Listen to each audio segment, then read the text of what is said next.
Selamat pagi, salam sehat selalu.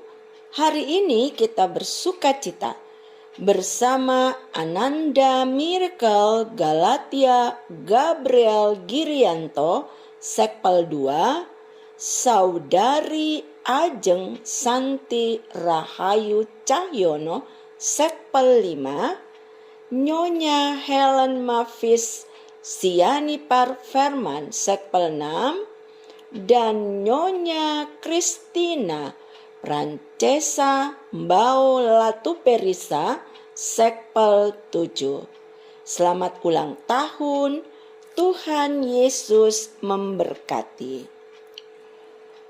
Buat ibu bapak, saudara-saudara yang ada dalam kelemahan tubuh dan menjalani perawatan di rumah, tetap semangat ya, dan percaya bahwa lawatan dan jamahan Tuhan Yesus terus berlaku guna memulihkan ibu bapa, saudara-saudari sekalian.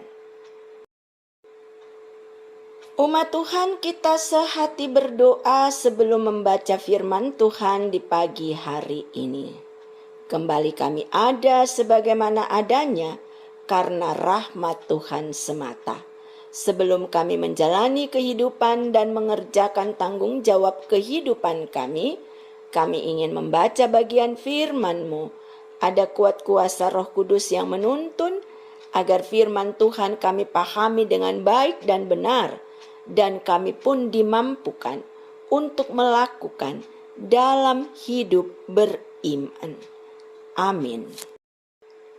Perenungan firman Tuhan pagi hari ini terambil dari kitab Kisah Para Rasul, pasalnya yang ke-21 ayat 31 sampai 36 yang menyatakan, sementara mereka merencanakan untuk membunuh dia, sampailah kabar kepada kepala pasukan bahwa seluruh Yerusalem gempar.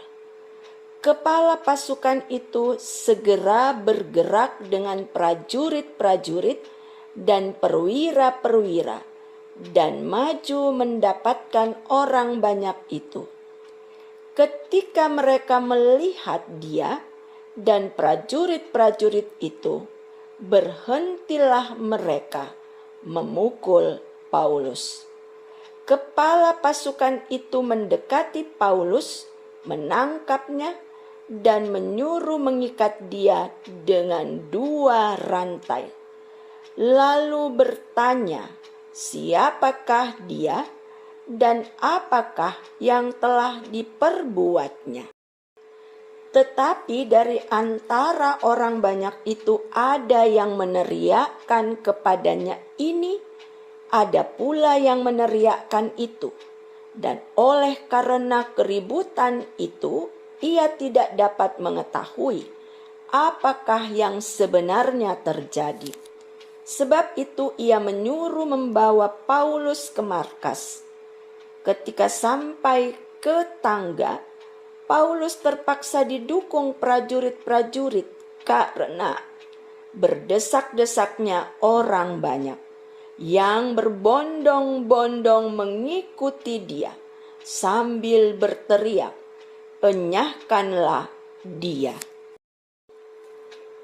Saudara-saudara yang terkasih di dalam Tuhan, kerusuhan yang terjadi di era akhir tahun 90-an di seputaran Jabodetabek membawa korban dan kerugian serta trauma untuk banyak orang.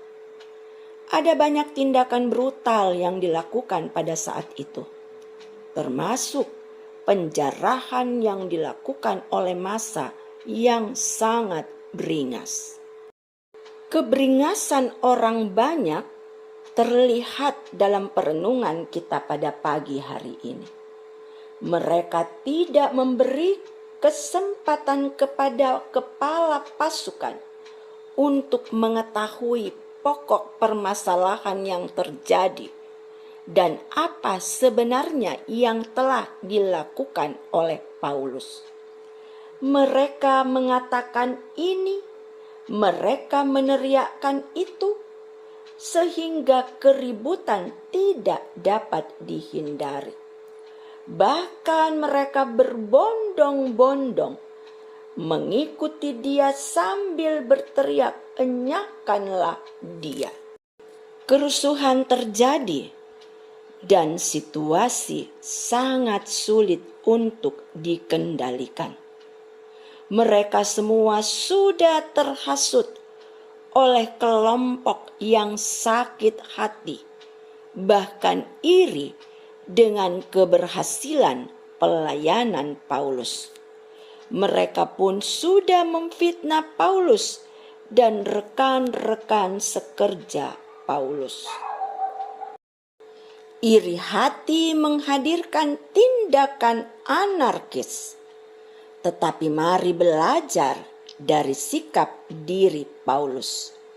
Kita belajar dan melihat bagaimana Paulus menahan diri. Ia berpikir jernih dan tidak emosi, bahkan tidak terpancing oleh provokasi yang dihadirkan oleh kelompok-kelompok yang iri hati. Ibu bapak, saudara-saudara yang terkasih dalam Tuhan Yesus Kristus, apa yang terjadi dan menjadi pembelajaran dalam firman Tuhan pada pagi hari ini, ada baiknya kita hindari dengan cara membina dan memelihara hubungan satu dengan yang lain dalam kehidupan bersama sekeliling, termasuk dalam kehidupan di tengah-tengah karya layan gerejanya. Mari pupuk rasa saling percaya dan saling menghargai tanpa iri maupun dengki. Semua bertujuan agar kita tidak hidup dalam kerusuhan yang menakutkan.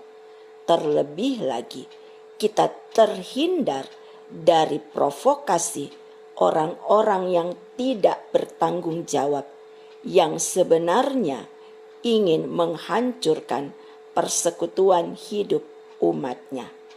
Kekasih-kekasih Tuhan, mari tetap berpegang pada firman Tuhan dan berjalanlah dalam kebersamaan dengan menghadirkan damai sejahtera Tuhan dalam kehidupan kita sehari-hari, juga dalam karya layan gerejanya.